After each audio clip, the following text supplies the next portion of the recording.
So we installed the 16-pounder carriage. It is 7 feet wide and just under 15 feet long. It weighs 1,650 pounds.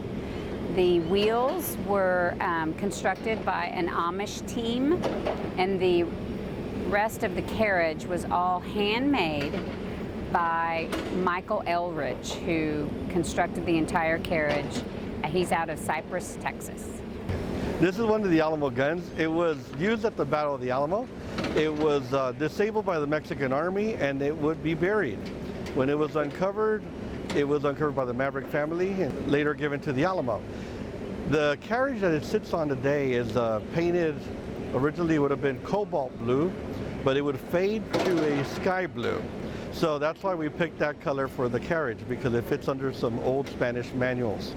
So if you come to the Alamo, you get to see our new exhibit, which is the restored Alamo 16-pounder.